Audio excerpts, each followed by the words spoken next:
Bon, le moins que l'on puisse dire, c'est que la dernière journée de Ligue 1 était assez incroyable, avec beaucoup de rebondissements, beaucoup de surprises quand même. Et franchement, ça fait plaisir. Est-ce que ça va être aussi le cas pour cette journée? Nous allons voir ça dans cette vidéo.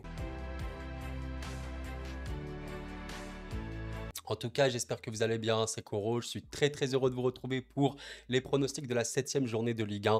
Comme d'habitude, notre rendez-vous hebdomadaire. Et pour ceux qui suivent la chaîne depuis longtemps, vous avez remarqué qu'il y a un truc qui est différent. Oui, cet overlay, cet habillage autour de moi. J'espère que vous l'appréciez. N'hésitez pas à me faire votre tour en commentaire. Voilà.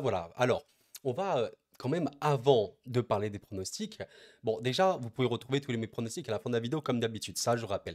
Mais on va quand même saluer un petit hommage à Koro qui a réalisé 4 bons pronostics la semaine dernière. Oui, mesdames, messieurs, j'avais dit Nice vainqueur, j'avais dit le PSG vainqueur, le Havre vainqueur et Lens vainqueur. J'ai fait 4 bons pronos. Merci à vous tous. Vous pouvez applaudir dans la salle. Bon, après, certes, il y avait des choses, j'étais pas très loin. Lille-Reims, j'étais pas loin. Breston, j'étais pas loin. Mais bon, allez, c'est pas grave. Et on va repartir du coup directement pour cette journée qui, honnêtement, s'annonce assez belle. Il y a quand même de très belles confrontations. On va aller quand même assez vite pour pas faire traîner la vidéo en longueur. Et c'est parti directement avec Strasbourg-Lens. Alors, franchement, Strasbourg-Lens, on est quand même sur deux clubs qui sont assez intéressants à analyser de part et d'autre parce que voilà, Lens a quand même enfin remporté son premier match de Ligue 1. Je pense qu'on va le remarquer ici. Voilà, Lens est certes 16e, mais Lens a eu ses premiers points. Il y a encore beaucoup de chemin à faire. Lens a battu Toulouse assez nettement, on va dire. Toulouse a assez peu existé. Bon, c'était un peu compliqué, on parlera de Toulouse après dans la vidéo, mais Toulouse, il y a quand même pas mal de choses à dire, hein. C'est quand même un club qui va pas très bien, on en reparlera. Et en vrai, Lens, pour moi, ça suit une dynamique qui est vraiment très intéressante parce que même si, bon, contre Monaco, tu n'existes pas, entre autres, contre le PSG, tu fait quand même de belles choses, hein, il faut pas se mentir, malgré qu'en seconde période je suis cool. Contre Metz, Metz c'est un petit peu une anomalie, tu aurais peut-être dû gagner ce match parce que c'est pas normal que Metz avec si peu de production arrive à te battre et au final tu arrives enfin à inverser la tendance avec Toulouse. Donc bon, par rapport à Lens, c'est vraiment ce que j'ai envie de dire, surtout que c'est un jeu qui est plutôt cool à voir jouer, c'est vraiment une équipe qui n'a pas perdu de son jeu. Alors par contre Strasbourg c'est vraiment assez fou, mais ils sont actuellement 6e de Ligue 1. Alors ça fait un peu partie des clubs comme Le Havre, comme Reims et comme Brest, hein. Je pense que Brest, évidemment, on en parlera longuement. Ça fait partie des clubs qu'on ne voyait peut-être pas assez haut. Et bon, force est de constater que Strasbourg, c'est quand même une équipe particulière parce que je ne peux pas dire comme ça que Strasbourg, produit quand même le plus beau jeu, etc. Par contre, il y a un truc qui est pas du tout à jeter côté Strasbourg, c'est quand même qu'ils ont un gros cœur. C'est vraiment une équipe qui n'abandonne pas. Il y a vraiment des joueurs qui sont intéressants dans cette équipe. Et d'ailleurs, ça me fait assez rire. Enfin, assez rire. Gamero, vous savez, quand même, un vrai expérimenté de la Ligue 1. Il est toujours là. Je pense qu'il insuffle quand même quelque chose de grand dans cet effectif. Et bon, il n'y a pas que ça. Ils ont quand même de bons joueurs, hein, Strasbourg, que ce soit Diarra ou Sokage, etc. Donc, c'est une confrontation assez particulière. Vous remarquez quelque chose, c'est que Strasbourg, c'est quand même une équipe qui perd rarement chez elle. Alors, honnêtement, battre Strasbourg chez eux, à la Méno, c'est quand même compliqué. Là, on voit qu'ils n'ont pas perdu. Là, on voit qu'ils n'ont pas perdu. Là, on voit qu'ils n'ont pas perdu. Enfin, même ils gagnent. Donc, en vrai, battre Strasbourg, ça va être quand même un challenge pour Lens. Et honnêtement, c'est un truc, c'est un pronostic assez compliqué, hein. Je rappelle quand même, pour ceux qui me découvriraient, là, dans ces vidéos, j'essaie de faire des pronos, certes, mais c'est avant tout d'essayer aussi de donner une petite analyse, hein, sans rentrer dans les détails, une petite analyse pour parler des dynamiques des clubs. Donc voilà, le prono, c'est un petit bonus. Là, honnêtement, c'est assez compliqué. Bon, on voit un petit peu que Internet voit une victoire lensoise à 43%. Je dirais que si Lens bat Strasbourg à la Méno, c'est que Lens est définitivement de retour. Je dirais comme ça que la tendance est un petit peu sur un match nul. Les deux équipes sortent d'une victoire. Bon, écoutez, je vais dire un match nul comme ça. C'est assez complexe, hein, pour moi de noter ce match-là, mais je vais dire un match nul. Très bien, maintenant on va passer au suivant. Bon, généralement, je fais des petits pronos à part pour le PSG, mais là, on va le faire dans cette vidéo. Alors, le Clermont-PSG, bon, je pense que très peu de personnes iront sur Clermont, hein, sur ce match-là, parce que, bon, il y a quand même beaucoup d'arguments qui vont contre Clermont, mais il y a quand même de belles choses à dire, hein. Il faut vraiment pas voir simplement le classement. Oui, Clermont, actuellement, c'est la catastrophe, hein. C'est encore pire que Lyon d'un point de vue comptable. Voilà, c'est 12 buts encaissés, donc c'est actuellement la pire défense de Ligue 1. 5 buts marqués, bon, c'est l'avant-dernière attaque de Ligue 1, juste devant Lyon quand même. Donc effectivement, c'est pas bon. Après, en fait, ce qui est assez particulier avec Clermont, c'est que si on voit le football de Clermont, c'est pour ça que je suis un peu perturbé. C'est une équipe quand même qui a une possession, qui a une production, mais qui honnêtement je pense qu'il y a un déficit mental assez extrême. Parce que Clermont, même dans leur mercato, ne s'est pas drastiquement affaibli. Mais là, comme vous le voyez, bah, c'est tir que 3 cadrés. Ils ont légèrement la possession, même si c'est pas flagrant comparé au Havre. Bah, là, par exemple, vous avez ce match-là qui est assez intéressant à voir. Parce que Clermont a quand même assez dominé Metz, en tout cas dans la possession, mais possession stérile. Donc en fait, Clermont, on a l'impression qu'il y a un peu le ballon qui leur brûle les pieds. Et honnêtement, je pense qu'en ce moment, Clermont, c'est plus une très très grosse crise mentale. Parce que voilà, leur première journée contre Monaco, ben, tu mets quand même 2 buts. Voilà, tu as une belle production. Je pense que c'est un très très très gros souci mental pour Clermont. Contre le PSG, ça va quand même être très compliqué parce que voilà, c'est le Paris Saint-Germain, on connaît leur état de forme actuel. Je pense quand même qu'ils sont à domicile, qu'ils vont vouloir se battre parce que mine de rien, tu reçois le PSG, c'est toujours de très très beaux moments à Clermont. Et honnêtement, voilà, pour évoquer le PSG rapidement, vous le savez, je suis supporter parisien. À part si vous me découvrez, n'hésitez pas à vous abonner, hein, je vous remercie grandement. Mais voilà, le PSG actuellement, c'est quand même un petit peu une sorte de machine. Bon, une machine qui a encore besoin d'être assez performante, assez, enfin comment vous dire, il y a encore beaucoup de choses à améliorer hein, quand même, mais voilà, ça reste quand même sur une victoire 4-0 contre un OM qui était assez compliqué dans ce match-là, on en reparlera après bien évidemment, et ce PSG-là est très très fort, même s'il y a encore pas mal de choses à faire, je pense notamment dans les connexions, dans l'axe, on passe pas assez dans l'axe, dans le milieu on passe beaucoup sur les côtés, donc peut-être un peu plus de passes en avant, peut-être plus de vitesse, de connexion, mais voilà, globalement pour la nouvelle ère du Paris Saint-Germain, c'est quelque chose d'extrêmement satisfaisant. Je vais pas vous mentir, clairement Paris Saint-Germain, à voir si Luis Enrique fait beaucoup tourner, mais je rappelle quand même que le banc du Paris Saint-Germain, contrairement à l'année précédente, eh ben, c'est un banc de grosse qualité. Voilà, vous avez quand même Ramos qui peut être potentiellement sur le banc, vous avez Vitinha qui peut être sur le banc là dans ce match-là, même si là il y a des absents, mais voilà, l'équipe type, bon là il y avait 4 attaquants, mais bon, tu as potentiellement des joueurs de classe mondiale au PSG, donc à voir si ça fait tourner. Je vais pas vous mentir, c'est un match avant la Ligue des Champions, il faut quand même le rappeler, avant le déplacement à Newcastle. Donc Clermont peut clairement jouer le coup. Je ne vous cacherai pas que si Clermont prend un point dans ce match-là, c'est un immense message quand même qui est envoyé de la part de Clermont, parce que ça prouve que ce club ne veut pas du tout perdre. Ce club refuse la relégation. Et honnêtement, bon, je vais quand même dire une victoire Paris Saint-Germain. Cependant, faites attention à ne pas enterrer Clermont. Je pense que Clermont risque de prendre la foudre, oui, certes, mais je ne vois pas du tout un score en mode 5-0 pour Paris ou quoi. Pas du tout, surtout avant un match de Ligue des Champions. Là, si c'est un match de Ligue des Champions, qui a après, j'aurais peut-être mis un plus gros score. Mais surtout qu'Mbappé peut être peut-être potentiellement absent, on verra bien. Je vais quand même dire une victoire du PSG, mais Clermont ne sera pas du tout honteux pour moi. Alors là, nous allons évoquer un match, mes amis, un match, peut-être le plus gros choc de cette journée, peut-être le plus beau match avec, je pense, un Nice-Brest, étonnamment, mais très important, mais on va parler de Monaco-Marseille. Waouh! Alors là, les amis, ça, c'est un match à voir. On sera évidemment en live pour commenter ce match en direct, comme Clermont-PSG. D'ailleurs, j'ai oublié de le préciser. Mais voilà, on va quand même parler de Monaco, qui est un club assez particulier. Parce que Monaco, on rappelle quand même que c'est la meilleure attaque de Ligue 1, avec 15 buts. Donc voilà, ça, c'est bien. 8 buts encaissés. Bon, c'est pas la meilleure défense, mais c'est une défense qui est assez respectable. On va dire que Monaco a quand même pêché de manière assez étrange, je ne sais pas si c'est le mot, mais voilà, contre Nantes notamment, où voilà, tu te prends quand même 3 buts sur 3 tirs. C'est assez regrettable hein, de ne pas gagner ce match-là pour les Monégasques. On parlera de Nantes, hein, qui est une équipe aussi très très belle actuellement. Et voilà, ce match-là contre Lorient, Lorient qui est passé inconstante, ben, tu te prends quand même 2 buts. Je pense qu'il y a peut-être un petit talon d'Achille, si je pourrais dire, côté gardien monégasque. Je pense que le fait que Monaco n'a pas un top gardien, ça peut peser. Alors évidemment, ce qui est très dur pour les supporters monégasques, ça a été de perdre ce match-là. Et pour le coup, ce match-là était un petit peu déprimant côté monégasque, parce que bon, notamment un choix qui a peut-être beaucoup pesé, c'était le fait que Ben Yedder soit sur le banc. On va pas se mentir, Ben Yedder sur le plan à la place de Balogun qui a raté de pénalty, évidemment, ça ne lui porte pas du tout crédit. Il y a un gros moyen que Ben Yedder soit titulaire contre le Marseille. Cependant, au-delà de ça, je trouve que la production était quand même assez limitée. Enfin, le Nice était vraiment très très bien dans ce match-là, très très soudé, très très serré. Certes, il y a quand même voilà Boulka qui te fait des arrêts monstrueux. Et globalement, Monaco peut quand même s'en vouloir, même s'il y a quand même eu deux actions. Hein. Il ne faut pas dire que Monaco a été totalement stérile, pas du tout dangereux. Non, quand même pas. Mais Boulka te fait quand même un vrai match. Donc, je ne suis pas très inquiet pour Monaco parce que voilà, ils font un très bon début de saison. Je pense que là, ils doivent repartir de l'avant, mais ils reçoivent l'OM. Alors l'OM, waouh, on a beaucoup parlé de Marseille ces derniers temps sur la chaîne. Et sur ma dernière vidéo, ça a provoqué un petit peu des débats. Quand j'ai évoqué Gattuso, je sais que certains étaient énervés, mais encore une fois, moi j'ai absolument, comment vous dire, je ne suis pas là pour cracher, Voilà. Donc là, on va évoquer l'OM, quand même quelque chose d'extrêmement intéressant parce que on est quand même sur un club qui a un, voilà, je l'ai déjà répété plein de fois dans mes vidéos, mais qui a un programme monstrueux jusqu'à la fin de l'année minimum. C'est quasiment que des matchs extrêmement compliqué et important pour l'OM.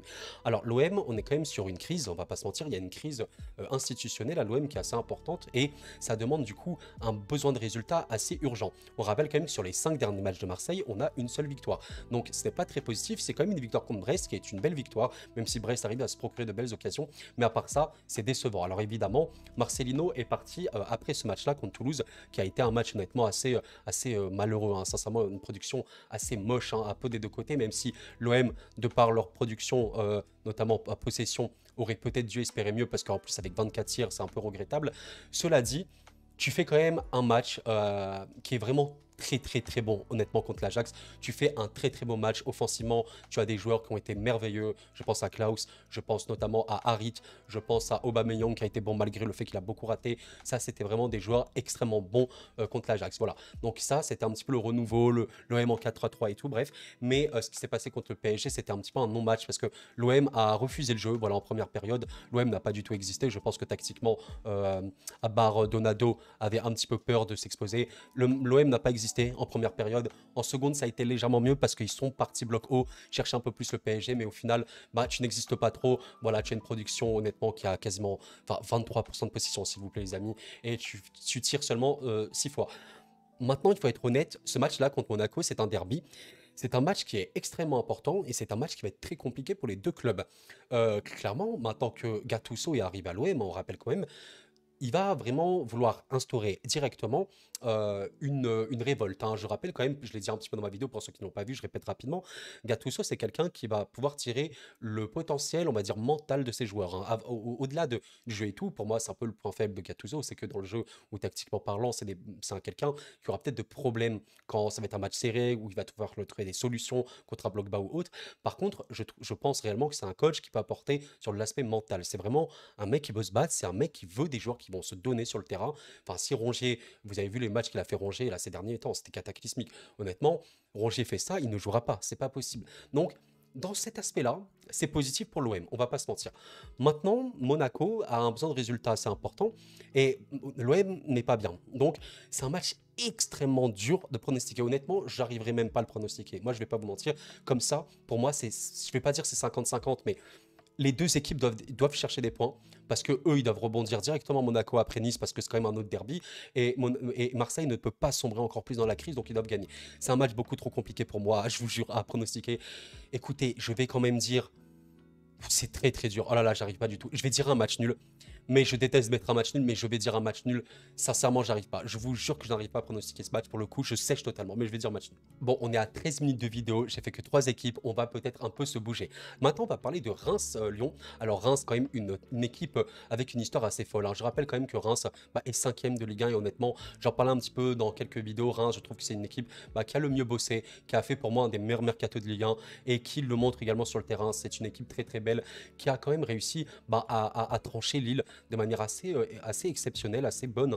Et franchement, voilà, c'est là où tu te rends compte qu'il y a quand même des joueurs merveilleux à Brest. Hein. Je pense à Thomas Nakamura, je pense à Ito, bien évidemment, la doublette japonaise d'Aramis, quand même très beau. Et honnêtement, c'est une équipe qui mérite d'être là où elle est. C'est une équipe qui bosse, c'est une équipe qui n'a pas les plus gros moyens, mais c'est une équipe qui est belle. Et honnêtement, c'est vraiment super bien. Maintenant, on va pas se mentir, Lyon, c'est quand même une équipe qui est également en crise, un peu, voilà, comme d'autres équipes. Mais Lyon est en très grosse crise pour le coup aujourd'hui. Je pense que Lyon, c'est peut-être le club de Ligue 1 qui a la crise la plus importante. C'est très compliqué, surtout quand tu connais l'historique de Lyon. Et honnêtement, ça fait peur, ça fait un petit peu peur. Honnêtement, vous savez, après la trêve, quand je voyais ce match-là, moi j'étais en mode l'OL devrait gagner. Et au final, bon, ils n'ont pas réussi. C'est peut-être même le Havre qui a eu la plus grosse occasion. Et le plus gros danger en fait pour Lyon, enfin le plus gros danger, moi je voulais vraiment voir ce match contre Brest. Pour ceux qui n'avaient pas vu mon prono de la semaine dernière, je disais que contre Brest, Brest allait faire à peu près le match que j'imaginais, c'est ce qui s'est passé, un match vraiment comme on a vu de Brest, bref, on va parler après de Brest, et je pensais que Lyon, avec Grosso, il allait avoir vraiment une révolte importante sur le terrain. Non, ça n'a pas existé. Et en fait, j'étais là, à partir de là, j'étais inquiet pour Lyon. Et honnêtement, moi, je vais pas vous mentir, ça fait quand même peur. Mais si Grosso, même lui, n'arrive pas à tirer un peu le potentiel de ses joueurs mentalement parlant, je vois pas comment Lyon peut battre Reims en fait, c'est ça la vérité. Alors je sais pas trop ce qui se passe en interne, mais apparemment il y a un peu des clans à Lyon, il y a un peu des joueurs qui s'aiment pas trop, enfin je sais pas qui s'aiment pas trop, mais il y a des tensions beaucoup trop importantes et même pour Grosso. Honnêtement, par rapport à la dynamique de Reims et la dynamique de Lyon, je vous dis honnêtement, je vois Reims gagner ce match, tout simplement parce que ça va suivre une certaine logique. C'est-à-dire que Reims va toujours faire, avec son identité, un très bon match, un jeu qui va être plutôt porté dans la transition, bien défensif aussi, mais qui marque quand même beaucoup de buts avec des gros talents comme Thomas, entre autres.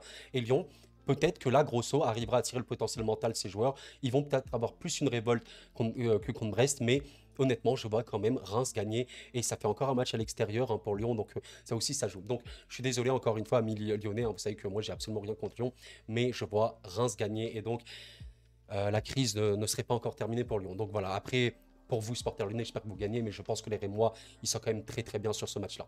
Alors, un match assez particulier, assez intéressant. Nous allons évoquer le cas du Havre et de Lille. Alors, je suis content de parler du Havre parce que c'est quand même une équipe dont on parle assez peu, mais force est de constater que le promu et le champion de Ligue 2 est actuellement septième de Ligue 1, qui est invaincu depuis 4 matchs, qui honnêtement, je pense, franchement, dans les équipes avec le plus gros cœur de ce championnat. C'est vraiment un cœur immense. C'est une équipe vaillante, c'est une équipe qui se bat. Et honnêtement, voilà, tu cherches des résultats assez fous au Horizon Park, notamment contre Rennes, même s'il y avait quand même beaucoup plus de chances que Rennes gagne. Mais voilà, au final, tu fais le match nul.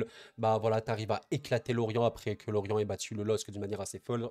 Et bon, tu tiens quand même le match nul contre Lyon qui était un peu plus révolté, donc c'est beau. Et tu arrives quand même à consolider cette petite place, même si voilà, tu n'es pas dans la possession, hein. Vraiment, le Havre n'est pas du tout une équipe de possession, comme vous pouvez le voir ici. Mais tu bats Clermont, c'était quand même important de le faire. Et honnêtement, voilà, tu as des très beaux joueurs, hein. Je pense à Bayo, qui est vraiment une très très bonne recrue côté Le Havre. Il y a beaucoup beaucoup de très bons joueurs.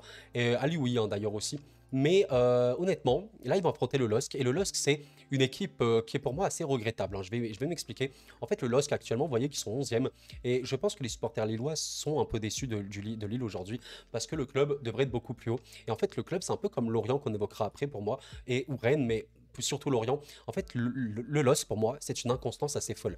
Je ne comprends pas comment tu peux faire ce match-là, le LOSC qui honnêtement éclate et qui est merveilleux contre ce club-là de Conférence League. Honnêtement, tu fais ce match-là assez fou. Et honnêtement, tu as d'autres matchs qui sont très très bien. Mais, exemple, tu te fais défoncer 4-1 contre Lorient.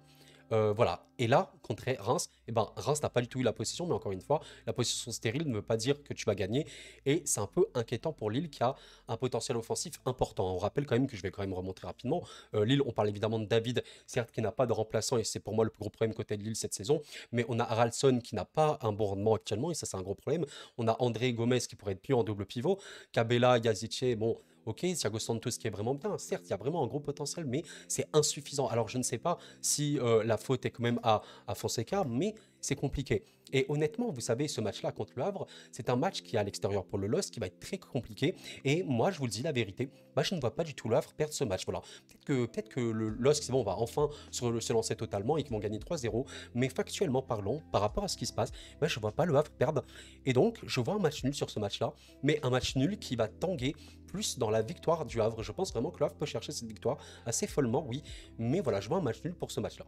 Alors là, c'est vraiment un match qui va être pour moi important dans la course au maintien, je ne sais pas, mais dans la confiance en tout cas de ces équipes entre Toulouse et Metz. Alors, je pense qu'on va commencer par Metz rapidement parce que Metz, c'est quand même, vous savez, une équipe qui, dans le rendement, est quand même 12e à 8 points, a gagné 2 fois. Bon, c'est vraiment bien et honnêtement, Metz, vous savez, c'est un peu une équipe, je ne sais pas trop si on peut dire qu'il est super forme, mais c'est une équipe qui va te chercher des résultats incroyablement durs à chercher, hein. Je pense notamment à ce match-là où, sincèrement, ils gagnent contre Lens, c'est quand même très très chaud. Là, tu prends 3 points sur ce match-là, même si voilà, vous savez que ce match-là, il est très très important. Ils arrivent quand même à le gagner de manière assez folle. Là, contre Clermont, honnêtement, avec une telle possession clermontoise, même si encore une fois, la possession, ça fait pas tout, et tu vas quand même chercher la victoire. Donc, ça fait quand même 6 points rien que c'est sur ces deux matchs. Et tu fais notamment, je me rappelle quand même de ce match-là, où Reims aurait quand même pu plusieurs fois un petit peu tuer le match, mais au final, c'est Metz qui va gagner. Et donc, force est de constater que Metz a une forte abnégation. Et c'est une équipe vraiment qui va pas abandonner, même si peut-être que sur le papier, c'est un peu l'équipe qui a le plus de chances de redescendre en Ligue 2. Vous savez, en plus, vous connaissez le fameux ascenseur de Metz. Mais force est de constater qu'ils sont là, qu'ils sont bien présents. Et c'est à leur crédit, hein. Vraiment, tu arrives quand même à battre Lens. Voilà, tu arrives à battre Clermont. Bon, même si voilà, on connaît Clermont. Au final, par contre, voilà, pour le derby, c'est un peu compliqué, hein. Tu tires beaucoup plus que Strasbourg, certes, mais tu perds le match. C'est dommage, hein, pour Metz. Et ça peut faire un coup quand même au moral.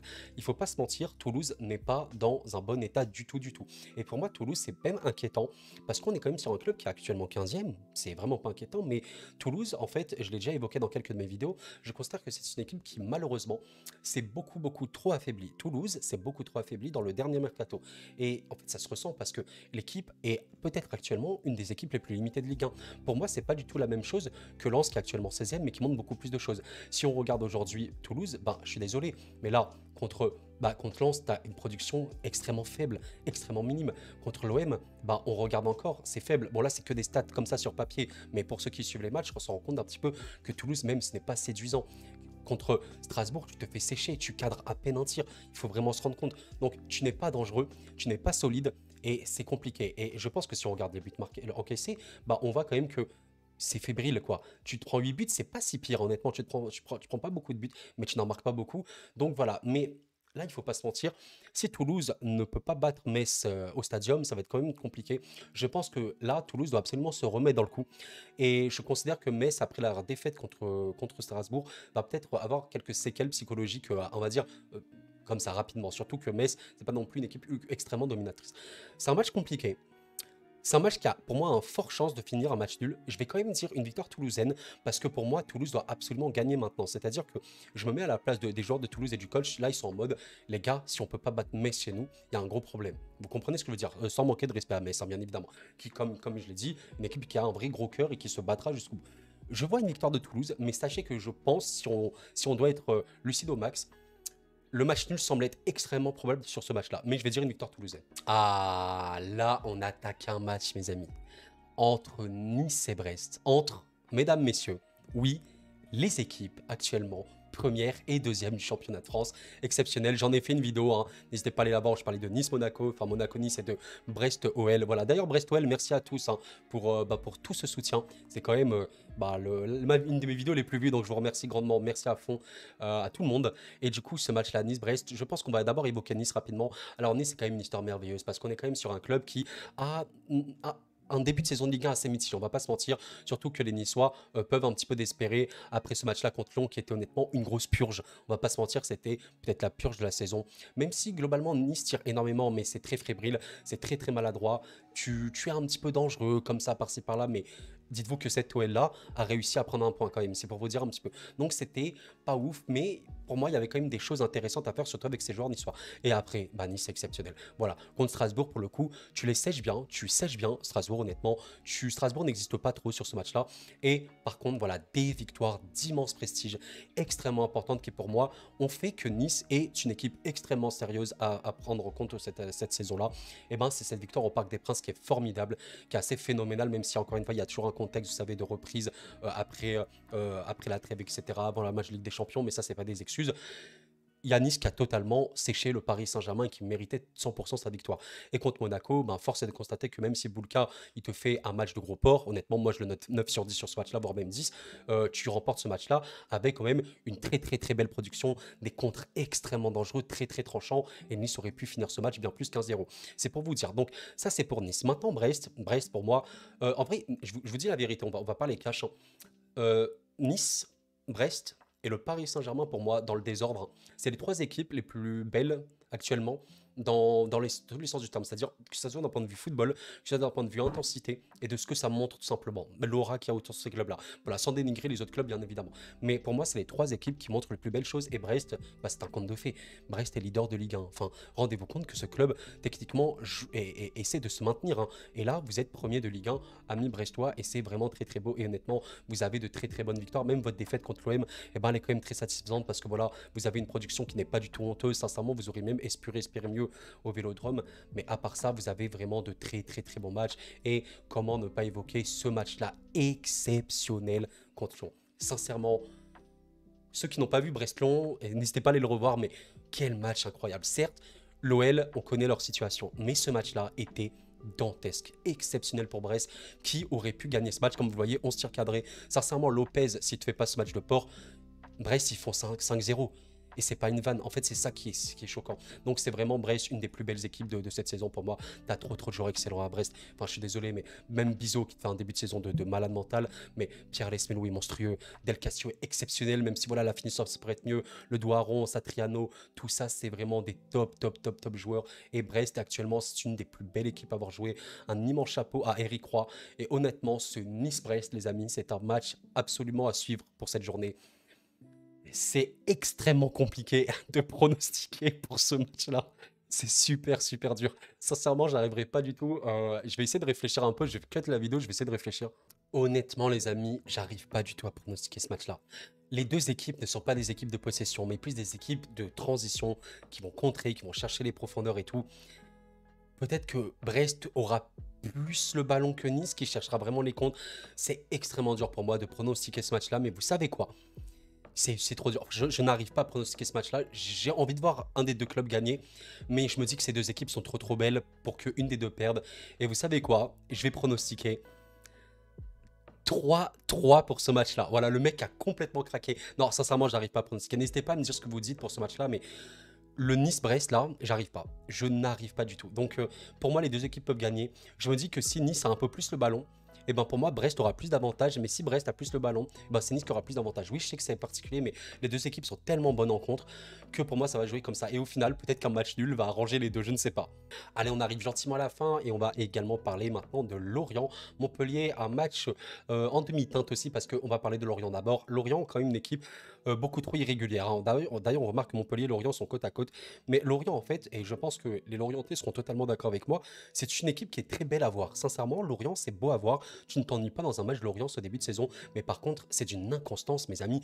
Comment Lorient peut faire un match comme ça contre le LOSC, extrêmement beau. C'est voilà, Lorient n'est pas du tout une équipe de position, encore une fois de transition et tout. Comment tu peux faire un tel match contre Lille et ensuite te faire éteindre comme ça par Le Havre en n'existant quasiment pas, même si voilà, Le Havre a beaucoup de crédit. Ensuite, tu fais un match nul assez fou quand même contre Monaco à la dernière seconde, mais ensuite tu te fais, ce match-là, il a aucun sens. Enfin, quel est ce match-là? Nantes-Lorient, bon certes, ça c'est un match vraiment incroyable qui aurait pu se terminer dans tous les sens du terme, mais Lorient est inconstant, Lorient est fébrile défensivement, mais par contre offensivement, je trouve que c'est un délire. Il y a quand même de très bons joueurs à Lorient. Je vais quand même évoquer pour moi Fèvre, voilà, qui est quand même le meilleur joueur pour moi de Lorient. Fèvre est monstrueux, sincèrement Fèvre. Je trouve que c'est un joueur de Ligue 1 extrêmement fort qui peut faire une grosse carrière honnêtement. Mais on va évoquer Montpellier. Montpellier, je suis un peu partagé aussi parce que en fait, ce qui est vraiment particulier avec Montpellier, c'est que c'est un peu comme Lorient, il y a de l'inconstance, mais je trouve que dans Montpellier, il y a aussi un gâchis. Un gâchis dans le sens où je pense qu'on sera à peu près d'accord pour dire que Montpellier, c'est quand même une équipe qui a des joueurs où vraiment incroyable, hein. Enfin, rien que si on évoque Savanier, Adams, je suis désolé, tu prends rien que les deux individuellement, tu dis que quand même, c'est un vrai truc. Le Comte, c'est quand même un gardien qui a beaucoup d'expérience en Ligue 1. Donc rien que quand tu prends ça, c'est déjà énorme.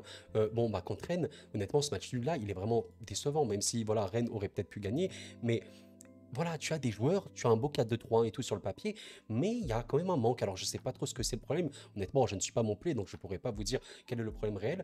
Mais ce match-là, Lorient-Montpellier, il est extrêmement intéressant à suivre. Et c'est un match qui peut avoir beaucoup de buts parce que les deux équipes sont tellement inconstantes, irrégulières, mais qui vont pas hésiter à attaquer. C'est un match qui peut finir avec beaucoup de buts. Et vous savez quoi? Je vais dire, je pense qu'il n'y aura pas de match nul sur ce match-là parce que ces deux équipes, c'est soit elles perdent, soit elles gagnent, j'ai l'impression. Quoique, voilà, il y a eu beaucoup de matchs nuls côté Montpellier. C'est dur. J'arrive vraiment pas à faire de pronos pour cette journée. Je vais dire match nul quand même. Voilà, je vais dire match nul quand même parce que les deux équipes vont tenter. Les deux équipes vont vraiment vouloir se racheter par rapport à leur parcours récent, mais c'est un peu fébrile défensivement, même trop. Et je pense qu'il y aura beaucoup de buts dans ce match-là. Et je vois un match nul du coup dans ce match-là. Et on termine enfin avec cette très longue vidéo, mais on va évoquer évidemment le derby breton. Je ne sais pas trop si ça s'appelle comme ça, excusez-moi, mais voilà, entre Rennes et Nantes, d'ailleurs, qu'on commentera normalement sur la chaîne. Je vous invite vraiment à venir. Mais voilà, Rennes et Nantes. Alors, Nantes, je vais commencer par Nantes parce que quelle histoire, les Nantais, incroyable. Nantes est actuellement 10e du championnat en n'ayant pas perdu leurs 4 derniers matchs. Mais mes amis, quels sont les derniers matchs de Nantes? Tu affrontes Marseille notamment, Monaco, le LOSC, et tu as quand même réussi à prendre des points sur ces matchs-là. Alors oui, je suis d'accord, il y a des victoires, notamment ce match-là, c'est assez exceptionnel. Tu arrives à faire 3-3. de manière assez miraculeuse. Il ne faut pas se mentir non plus. Mais force est de constater que Nantes est une des équipes avec le plus de cœur cette saison. Et voilà, cette victoire assez convaincante, je ne sais pas, mais cette victoire importante en tout cas à l'extérieur contre Clermont, qui est peut-être un concurrent au maintien, bah, c'est important, même si voilà, le maintien pour Nantes, là, il semble un peu loin. Et il ne faut pas se mentir, cette victoire-là, elle est exceptionnelle. Le plus beau match de Nantes, un match très très débridé, mais c'est là où tu te rends compte d'un truc. Il y a des joueurs nantais qui sont merveilleux. Enfin, je suis désolé, Mollet, c'est quand même un joueur qui a de l'expérience en Ligue 1, même si voilà, il peut faire des bas, il marque pas assez, mais oui, il est vraiment bon quand il le veut. Il y a quand même des très bons joueurs. Évidemment, Simon, exceptionnel, je ne sais pas trop si on le prononce comme ça, ou Simon, hein. Mais Mostafa Mohamed, bien évidemment. Là, on est quand même sur un joueur de, enfin, j'allais dire de classe mondiale, je ne vais pas m'enflammer, mais c'est un très, très, très, très bon joueur. Et le potentiel offensif de Nantes est extrêmement important. Maintenant, les Rennais, alors c'est très particulier parce que Rennes, pour moi, c'est une déception pour l'instant.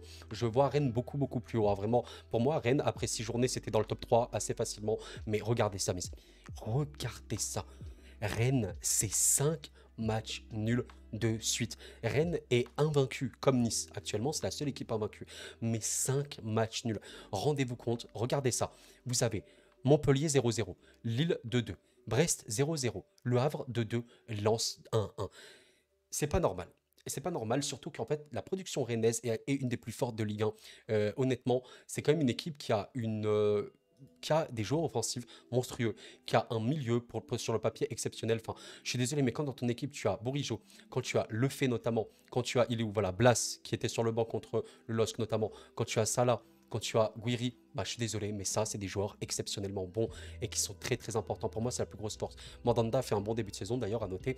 Et honnêtement, tu fais un match exceptionnel contre le Maccabi Haïfa. Ce match-là, ça, c'est le Rennes qu'on devrait voir en Ligue 1. Comment t'expliques que ce match-là, Rennes déroule autant? Je ne comprends pas. Et c'est bizarre, mais tente un petit peu, voilà, retente sur 4-2-3-1, je sais pas, mais Blas titulaire, tente le fait, peut-être qu'il n'est pas dans une bonne période ou quoi, mais il faut tenter. Et Rennes, pour moi, peut s'en vouloir d'avoir perdu autant de points, parce qu'ils auraient dû gagner beaucoup de matchs. Donc ce derby-là, il va être très important. Rennes, je rappelle, est invaincu. Là, il joue à domicile. C'est le Horizon Park, on connaît l'ambiance de fou, même la Beaujoire, évidemment, c'est une ambiance exceptionnelle. Mais là, Nantes arrive à beaucoup plus de certitude pour moi actuellement. Cependant, pour moi, l'ambiance va trop transcender ce match. Et Nantes, défensivement, c'est pas ça encore. On va pas se mentir. Rennes, offensivement, peut faire beaucoup mieux. Je pense que Rennes va gagner ce match. Mais je vois vraiment un match qui peut avoir des buts. Et je vois pas du tout Nantes honteux. Sincèrement, Nantes, je les sens pas du tout honteux sur ce match-là. Alors la vidéo est très très longue, mais on m'a demandé rapidement de passer et de faire un tour sur les autres championnats. Alors je vais le faire extrêmement rapidement parce que là la vidéo elle dure quasiment 40 minutes. Je vais juste parler des gros clubs. Alors je vois rapidement Manchester ne pas gagner voilà, sur ce match-là. Je pense que Manchester va faire un nul, qui n'est pas du tout sur une bonne dynamique. City, après leur défaite en Carabao Cup, même si c'était une équipe totalement bis, je les vois comme gagner contre les Wolves, hein, il ne faut pas se mentir. Arsenal, je les vois battre Bournemouth notamment. Par contre, Fulham, Chelsea qui n'est pas dans une bonne phase malgré leur qualif, je ne les vois pas gagner encore. Voilà, je pense que ça va être encore un peu juste, même si contre Fulham, il y a beaucoup d'arguments, mais je vois faire un match nul. Le Tottenham-Liverpool, pour le coup, il est assez exceptionnel. Même si Liverpool est dans une très bonne phase, comme vous pouvez le voir là actuellement, ils sont deuxième de première ligue, ils sont excellents, mais voilà, Tottenham est très bien. Et vous savez quoi, Postecoglou est actuellement vraiment peut-être le meilleur coach de Ligue 1, de première ligue. Le jeu est tellement merveilleux à Tottenham. Je vois un match explosif, un match formidable. Je vois peut-être un très très gros match nul, mais je dirais vraiment que Tottenham peut gagner ce match. Je vais quand même dire un gros match nul du style 2-2 pour ce match-là. Voilà, ça c'est pour la première ligue. Maintenant, on va évoquer la Liga. Alors la Liga, on va juste parler des gros clubs encore une fois. Alors je vois l'Atlético totalement gagner contre Cadix, hein. Cadiz, hein, je sais pas comment vous prononcez. Voilà, même s'ils font pas un mauvais début de saison, mais je trouve que l'Atlético est très très bon. Peut-être une légère inconstance, mais une équipe à suivre totalement cette saison. Pour le coup, le Barça contre Séville, même si Séville se remet un petit peu mieux, je vois quand même le Barça reconfirmer hein, leur statut quand même, qui sont bien mieux. Voilà, il faut qu'ils gagnent de toute façon. Je pense que le Barça va gagner. Et pour le coup, le match le plus intéressant, c'est vraiment, je trouve, ce Girone-Real Madrid, parce que Girona est actuellement leader de la Liga, il ne faut pas se mentir, est une équipe merveilleuse. Hein, vraiment le vrai football, très très beau. Il y a notamment un joueur brésilien, je crois qu'il s'appelle Savio, je ne sais plus, mais qui est vraiment excellent à côté Girone. Je pense que ça va être un match très compliqué pour le Real, surtout qu'on rappelle que le dernier Girone-Real, c'était 4-0, notamment, avec un quadruplé d'un joueur Castellano, il me semble. Côté Girone qui est parti, évidemment, la Lazio.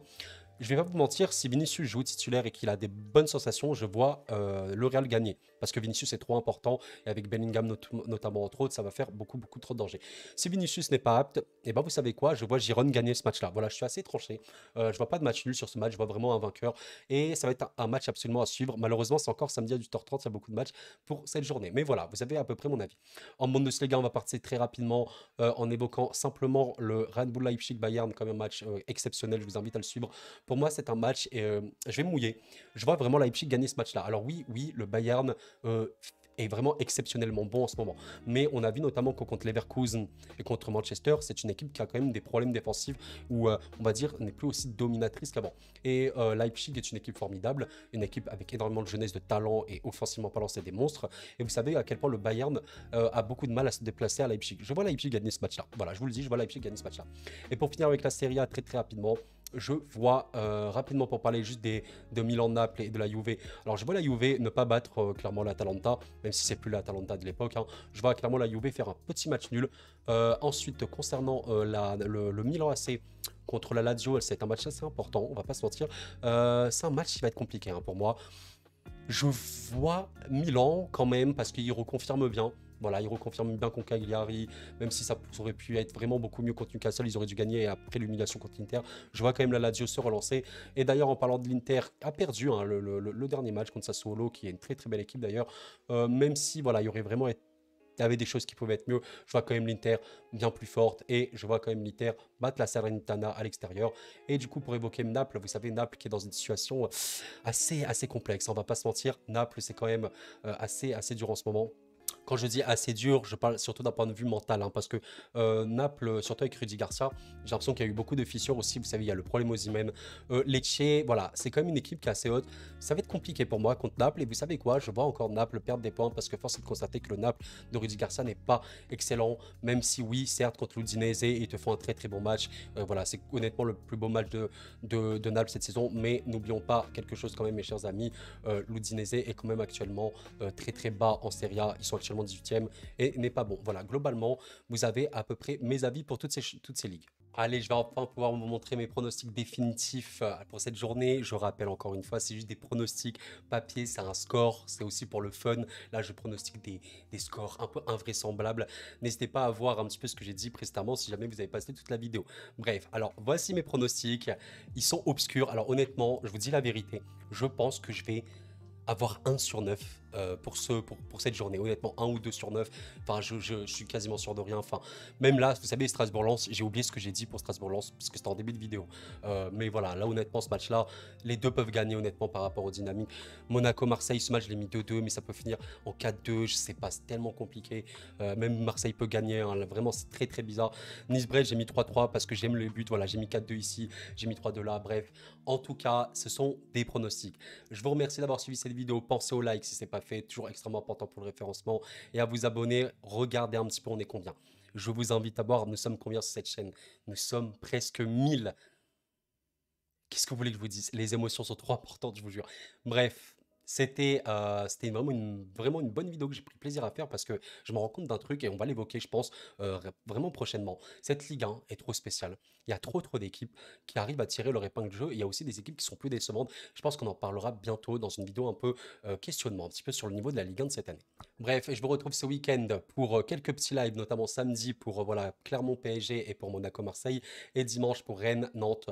Voilà, et on fera des débriefs, etc. Donc passez en live, posez-moi les questions que vous voulez sur n'importe quelle équipe. Et voilà. Merci d'avoir suivi la vidéo encore une fois. Pensez au like, à l'abonnement si ce n'est pas fait. C'était Koro et la paix sur vous.